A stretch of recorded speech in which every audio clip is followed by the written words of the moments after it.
to me, Dark Warriors. Battle awaits us.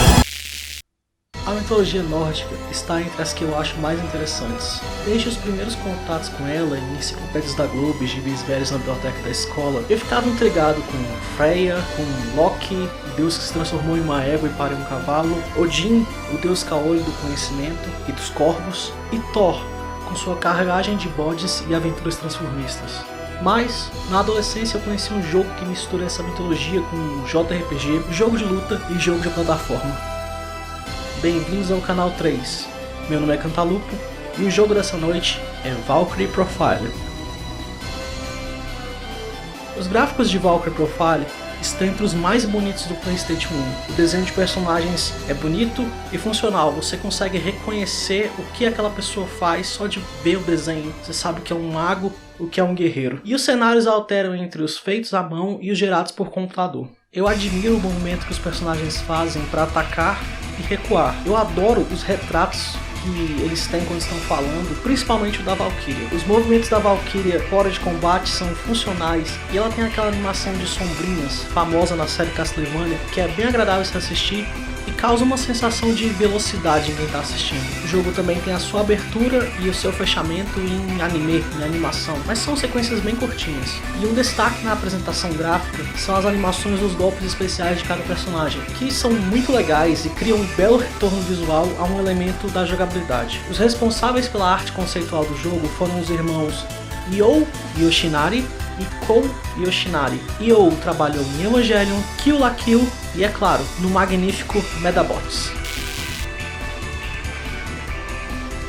Os efeitos sonoros são muito bons, o som de golpes de espada, das magias e os grunhidos dos personagens quando apanham dão um ótimo retorno sonoro. E o som da quebra da guarda dos inimigos é viciante. Comunica claramente que você conseguiu algo. Os personagens reagem com falas aos acontecimentos no combate e dizem algo durante seus ataques especiais ou contra-ataques. Eu gosto muito da dublagem e acho a voz da Valkyria agradabilíssima. Save? How do you think he might be saved? Outros destaques são as vozes de Angry e Mistina. A atuação no geral é muito boa e algumas vezes fenomenal. Você consegue perceber a emoção durante as situações nas vozes dos personagens, tanto de desdém com um inimigo fraco, quanto de preocupação diante um inimigo muito forte. Essa dublagem quebra uma tradição do PlayStation 1 de péssimas dublagens. Oh, Barry! That was too close. You were almost a Jill sandwich. You're right. Barry, thanks for saving my life.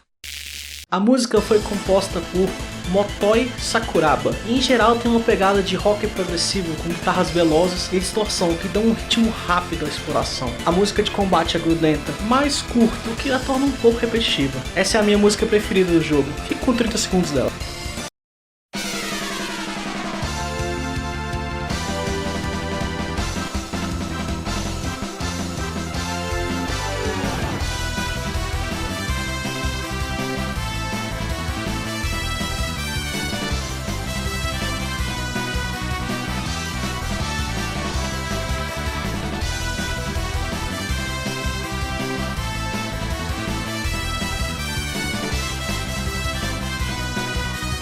O ciclo de jogo em Valkyrie Profile é na estrutura parecido com a de um JRPG tradicional, mas graças à integração com a história acaba tendo um flavor próprio. Apesar do famoso passar por cidades, conhecer personagens e explorar dungeons, nesse jogo existe um limite de tempo para completar as tarefas e uma divisão por capítulos, onde no final de cada capítulo você é avaliado de acordo com o seu desempenho na sua tarefa. Você joga com uma Valkyria que é responsável por escolher e treinar as almas dos mortais que serão guerreiros de Odin durante o Ragnarok. Como eu já disse, existe um limite de tempo para isso, então cada vez que você recruta um novo membro para o grupo, ou entra em uma cidade ou em uma dungeon, os dias se passam. A Valkyria fica voando no mundo, de um jeito que me lembra muito as viagens de Airship de Final Fantasy VI, e pode se mover livremente. Você usa os poderes dela para encontrar novos membros da equipe e outros desafios. Quando se entra em uma cidade, a Valkyria se disfarça de mortal, e é possível interagir com alguns personagens e às vezes resolver algumas coisas que os seus guerreiros escolhidos deixaram para trás. Nas dungeons é que o jogo mostra por que é tão único. Durante a exploração exploração é um jogo de plataforma 2D, com alguns mapas bem complexos. Os cenários, além de bem variados, muitas vezes são interativos, e certas tarefas na experiência que é armazenada e depois pode ser dividida entre os membros do grupo. Assim, nenhum personagem fica para trás porque ficou sem lutar por muito tempo. A Valkyria pode pular,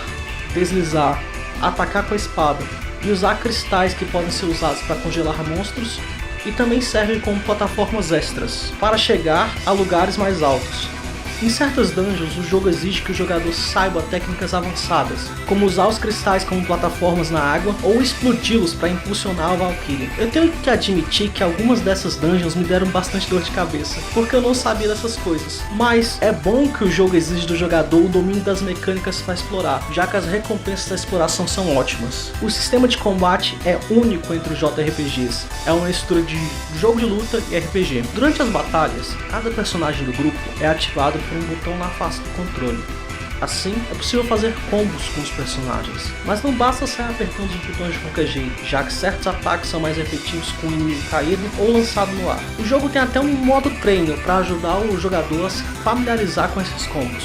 E os combos não existem apenas pela beleza, eles são recompensados pelo jogo com experiência extra e redução do tempo de recarga dos ataques especiais, assim como mais dano. Esse sistema cria uma situação em que o jogo recompensa o jogador que aprende as mecânicas do jogo com uma progressão mais rápida. Falando das habilidades especiais, elas podem ser desencadeadas a cada vez que, durante um combo, você completa a barra de energia e causa uma quantidade estupenda de dano nos monstros, e podem ser encadeados para formar combos ainda mais vastos. É extremamente satisfatório acabar com a vida de um chefe com um combo que usa todos os personagens e acerta mais de 60 vezes. E existem vários nuances no combate. Habilidades passivas que aumentam a regeneração de vida, usam itens automaticamente e até mesmo conseguem prevenir golpes fatais. Essas opções já reduzem muito o famoso ciclo dos JRPGs de ter que curar os personagens depois de todo o combate. É possível atacar os inimigos por trás, fintar para forçar um contra-ataque e quebrar a guarda dos inimigos. E além de todas essas opções, ainda existem os magos, que abrem uma nova caixa de ferramentas, com o fortalecimento de aliados e o enfraquecimento de inimigos. Essas opções são essenciais para certos combates especiais, como chefes e mini-chefes. Por exemplo, quando eu me deparei com um dragão zumbi, eu tive 3 opções. A primeira, reduzir a defesa dele com um mago e depois atacá-lo normalmente. Segunda, atacar a fraqueza elemental dele. E a terceira, usar uma arma específica para destruí-lo. É um sistema de combate que recompensa o jogador preparado e habilidoso, com experiência extra e várias maneiras de expressar sua habilidade. Eu considero um ótimo desenho de jogo porque oferece múltiplas abordagens ao mesmo problema. Valkyrie Profile tem sua ambientação baseada na mitologia nórdica, mas para acompanhar a história não é preciso conhecer nada desses mitos, já que o escritor Masaki Norimoto misturou elfos, deuses, reencarnação, transferência de almas, vampiros, mortos-vivos e várias outras referências nessa salada. Essa montanha de referências sempre me lembra de obras como Saint Seiya ou Shin Megami Tensei. E é claro, também existem várias liberdades artísticas com os mitos. O jogo tem 3 finais, mas eu vou falar apenas do canônico. A partir daqui vai haver revelações sobre o enredo, então esteja avisado. Devido à estrutura do jogo, a história acaba tendo uma natureza episódica. Existe um limite de dias até a chegada do Ragnarok, que é a guerra final entre os deuses. A história conta sobre Lenneth, uma valquíria que foi chamada por Odin, o rei dos deuses, porque o Ragnarok está próximo. Lenneth tem uma personalidade estoica, então quando demonstra emoções acaba sendo algo impactante. Ela tem o poder de sentir guerreiros que estão perto da morte, e assim recrutar e treinar suas almas para lutar ao lado dos deuses. Esse treinamento consiste em destruir mortos-vivos e outros inimigos das divindades.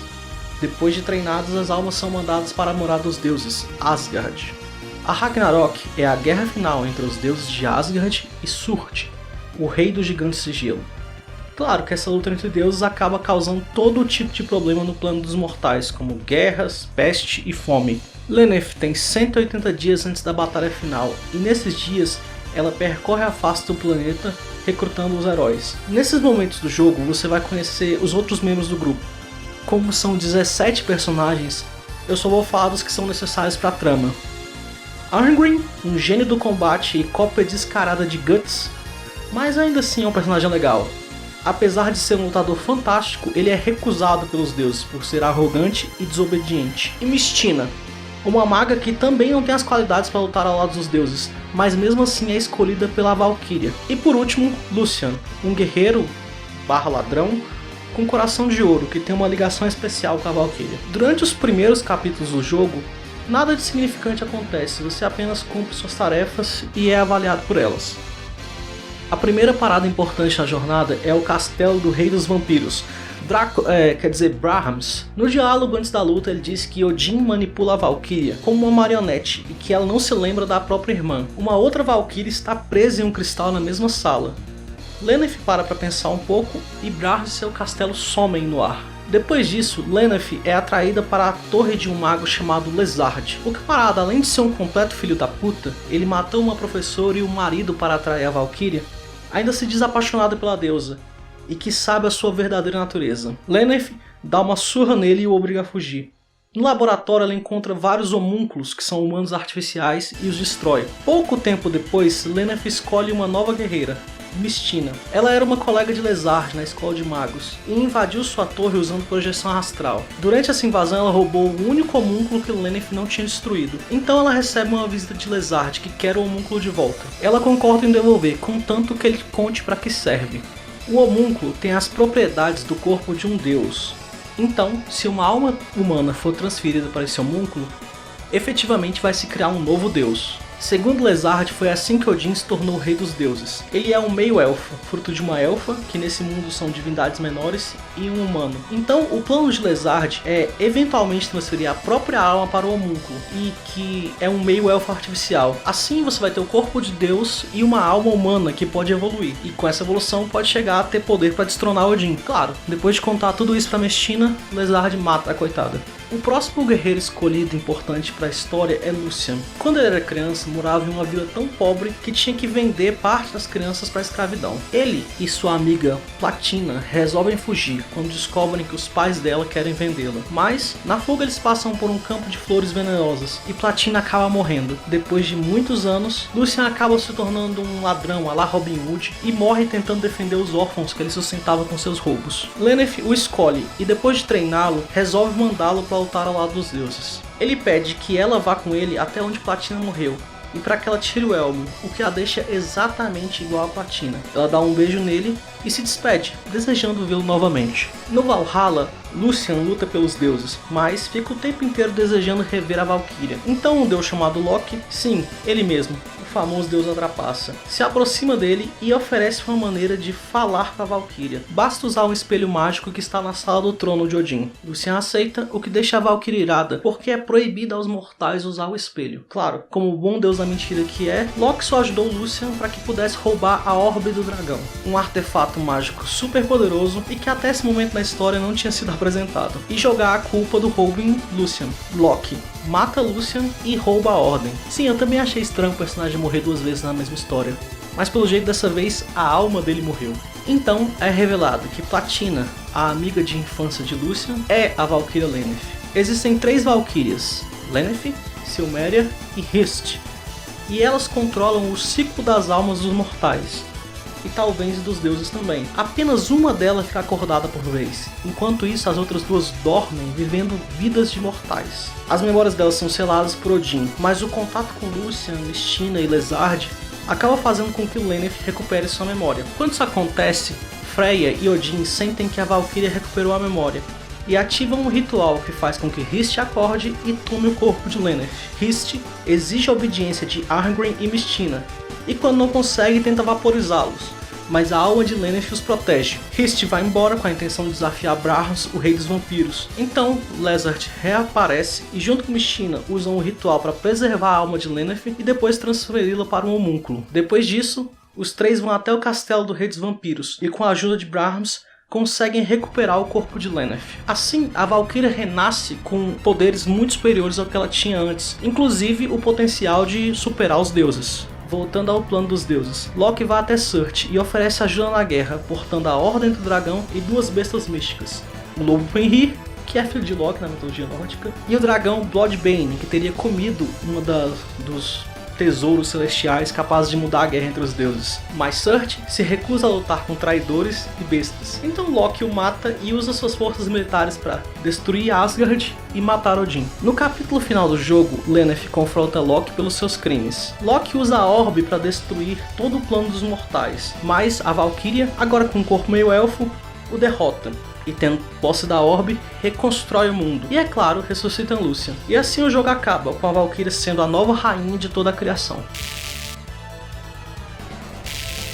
Eu acho que a história tem alguns problemas, na ordem que ela apresenta certos elementos, como as relíquias. Mas depois de pensar sobre a lógica interna dos elementos e como o enredo funciona, eu acho que tudo faz sentido, ou quase tudo faz sentido. Ainda assim é um pouco esquisito saber no último capítulo que existem relíquias tão poderosas que podem alterar a guerra entre deuses. Não é uma história tão boa quanto eu me lembrava, e eu acho meio anticlimático enfrentar Loki no final. Durante o jogo inteiro eu achava que Lenneth ia se rebelar contra Odin, que manipulou e controlou ela e as outras Valkyries por milênios. Mas o confronto nunca chega a ocorrer, o que é meio decepcionante. Parece que de certa forma as Valkyries já seriam mais poderosas que Odin. Mas, enfim, essas partes da história não chegam a ser expressas no jogo. Eu acho que seria muito legal desafiar e destronar o Rei dos Deuses com a ajuda dos mortais que ele não aceitou como guerreiros. As outras histórias do jogo, as dos guerreiros escolhidos pela Valkyria, todas têm um ponto em comum que, lógico, alguém tá morrendo sempre, o guerreiro que você vai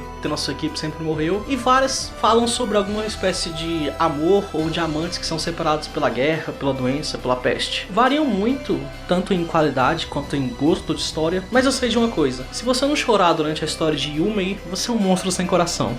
É uma pena que praticamente não haja interação entre os personagens. De novo, pela natureza da história, não há como eles tomarem café ou irem à praia juntos.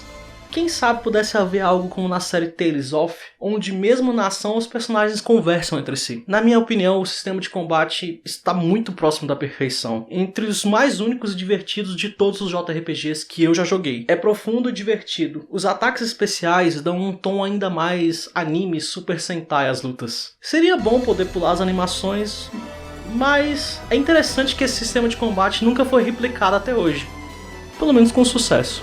É um jogo fácil, mesmo jogando no nível hard, e muitas batalhas podem ser vencidas apenas com o mago do grupo. Ao mesmo tempo, também existem picos de dificuldade. Eu lembro que na primeira vez que eu joguei foi algo bem irritante, mas agora, sendo um macaco velho de JRPG, eu achei a jornada bem mais tranquila. Eu vou deixar uma nota pra Valkyrie Profile, porque dar notas pras coisas é divertido. Eu recomendo a todos que gostam de JRPG e jogos de luta, mas se você não é um veterano dos jogos de luta, você também vai se divertir. E para os jogadores de JRPG, para os iniciantes e veteranos.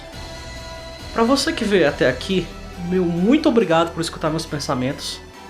Boa sorte, boa noite e até a próxima.